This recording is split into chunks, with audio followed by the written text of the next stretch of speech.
Hi friends, welcome to not వైద్యం. ఈ రోజు మనం చాలా మంది నాకు కాల్ చేసి అడుగుతూ ఉంటారండి. సహజంగానే సార్ మాకు మొదటి సంతానం పాప పుట్టింది, మాకు రెండవ సంతానము బాబు కావాలి అని అనుకుంటున్నాము. కాబట్టి దీనికి మనము ఏ విధమైనటువంటి ప్రొసీజర్ ఉంటుంది, ఒకవేళ ఏదైనా ఫాలో అయితే మగ సంతానం పుట్టడానికి అవకాశాలు ఉంటాయా అని చాలా మంది కూడా నన్ను అడుగుతూ ఉంటారండి. సహజంగా చాలా మందిలో ఉన్న కోరిక కూడా అదే అండి. ఒక పాప పుట్టింది కాబట్టి ఒక బాబు కూడా పుడితే బాగుంటుందని ప్రతి ఒక్కరు 100లో 100% అనుకుంటూ ఉంటారు. అయితే దాన్ని మన చేతిలో ఏమీ లేదు అని అనుకొని సరే కొంతమంది బయట చూపించుకొని తీసేసుకోవడం అనేది అది మనకు పట్టించుకోకపోతే కొన్ని అంటే ఆయుర్వేదం ప్రకారము కొన్ని రకాలైనటువంటి నియమాలు లేదంటే కొన్ని రకాల చిట్కాలను ఫాలో అవ్వడం వల్ల మగ సంతానం పుట్టడానికి అవకాశం అనేది ఎక్కువగా ఉంటుంది. సో దీనికి మనము సైంటిఫికల్ గా పోయినట్లయితే కనుక స్త్రీలలో ఎక్స్ హార్మోన్స్ అంటే ఎక్స్ క్రోమోజోమ్స్ అంటారు. సరే ఎక్స్ కణాలు అనుకుందాం మనం. స్త్రీలలో రిలీజ్ అయ్యి ఎక్స్ మాత్రమే ఉంటుంది. మగవాళ్ళలో ఎక్స్ వై అనే రెండు రకాలైనటువంటి కణాలు ఉంటాయి. ఎక్స్ అనేటివి ఎక్స్ స్త్రీలతో ఉన్నటువంటి ఎక్స్ తోటి కనెక్ట్ అయితే కనుక ఆడపిల్లలు అనే పిండం అనేది తయారవుతుంది, ఫీమేల్. అదేవిధంగా వై అనేది కనుక ఎక్స్ తో కనెక్ట్ అయితే అప్పుడు బాబు పుట్టే అవకాశం అంటే బాబు అనేవారు పిండం అనేది తయారవుతూ ఉంటుంది. సో సింపుల్ గా చెప్తున్నాను నేను. అయితే ఈ ఎక్స్ వై ఏది కలుస్తుంది, ఏది కలవాలి అన్నది మనము డిసైడ్ చేయలేమండి. అయితే ఇక్కడ రెండు విషయాలు మనం గుర్తుపెట్టుకోవాలి. ఎక్స్ అనేటివి ఎక్స్ కణాలు అనేటివి చాలా వేగవంతంగా ఉంటాయి, చాలా చలనము అధికంగా ఉంటుంది. కాబట్టి ఎక్కువగా ఎక్స్ వెళ్ళేసి కలవడానికి అవకాశం ఉంటుంది. అండ్ వీటి లైఫ్ స్పాన్ కూడా 24 to 48 అవర్స్ ఉంటుంది. ఓకేనా? అంతే. ఇకపోతే వై కణాల చలనం అనేది చాలా తక్కువగా ఉంటుంది అండ్ చాలా త్వరగా చనిపోతాయి. అంటే విత్ ఇన్ 24 hours లోనే అవి చనిపోవడానికి అవకాశం అనేది ఉంటుంది. సో కాబట్టి ఇక్కడ మనం చేయవలసిన విషయం ఏంటంటే, ఒకవేళ పుత్ర సంతానమే మనకు కావాలి అంటే వై కణాలు వెళ్ళి ఎక్స్ తో కలవాల్సిన అవసరం ఉంటుంది. అప్పుడు ఈ వై కణాలను మాత్రమే వేగవంతం చేసి వాటిని మాత్రమే మనం ఎక్కువసేపు అంటే చనిపోకుండా మొటిలిటీ అనేది పెంచడానికి, యాక్టివ్నెస్ అనేది పెంచడం కొరకు కొన్ని రకాలైనటువంటి చిట్కాలను మనం ఉపయోగిస్తాము. దీని ద్వారా ఈ వై కణాలు అనేవి ఎక్స్ కణాల కన్నా ముందుగా వెళ్ళి స్త్రీలతో ఉన్నటువంటి ఎక్స్ కణాలతో కలవడం అనేది జరుగుతుంది. చాలా మంది అమ్మాయి పుట్టిళ్ళు లేదా ఇద్దరు అమ్మాయిల పుట్టిళ్ళు లేదా ముగ్గురు అమ్మాయిల పుట్టిళ్ళు అని అమ్మాయిని తిడతారు. అసలు వాస్తవానికి అమ్మాయిలలో ఆడవాళ్ళలో ఎలాంటి లోపం ఉండదండి. మగవాళ్ళ ద్వారా వచ్చేటువంటి కణాల వల్లనే వారికి గర్భధారణలో స్త్రీనా పురుషుడా అనేది డిసైడ్ అవుతుంది. అంతే తప్పించి స్త్రీలలో 1% కూడా ఈ దీనికి కారణం కారు. అంటే ఆడపిల్లలు పుట్టిలంటే ఒకప్పుడు పాతకాలంలో కానండి, నవ్వేడేస్ లో కూడా కొంతమంది చాలా చులకనగా చూడడం వలన, చీప్ గా చూడడం వలన సతాయించడం లేదంటే హరాస్ చేయడము, టార్చర్ చేయడము ఇలాంటివి కొన్ని ఇప్పటికి కూడా కొంతమంది చేస్తున్నారు.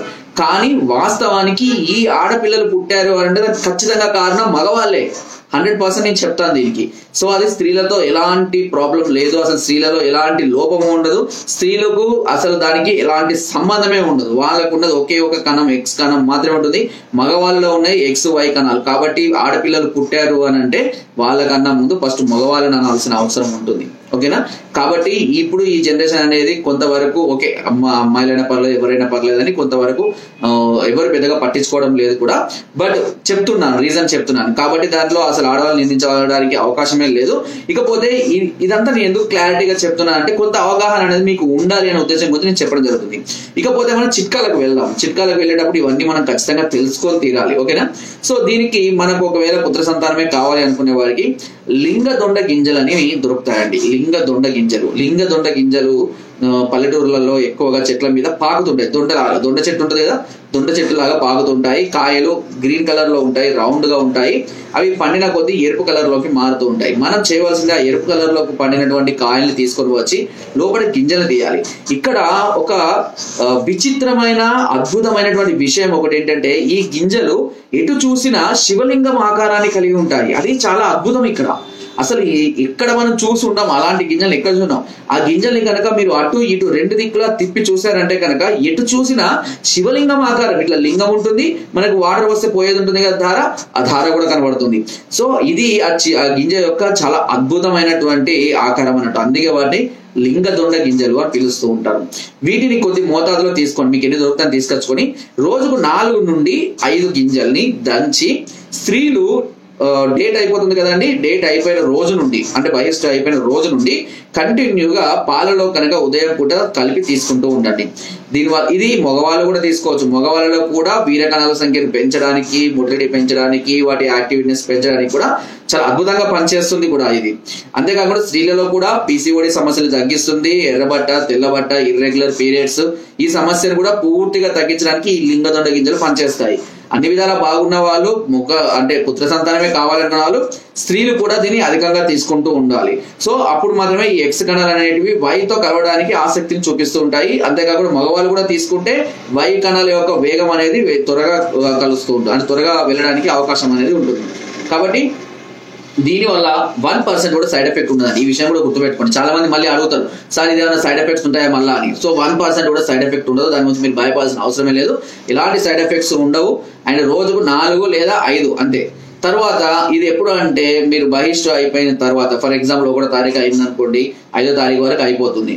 తర్వాత 22వ తారీఖు వరకు మాత్రం ఇది చేసుకోవాలి. 22 తర్వాత మీరు దాన్ని వాడినా కూడా పెద్దగా ప్రయోజనం ఉండదు, కానీ మగవాళ్ళు వాడుకుంటూ ఉండొచ్చు. తర్వాత మళ్ళీ కాలేదు అనుకోండి, కన్సీవ్ కాలేదు అనుకోండి, మళ్ళీ నెక్స్ట్ మంత్ సేమ్ ప్రాసెస్.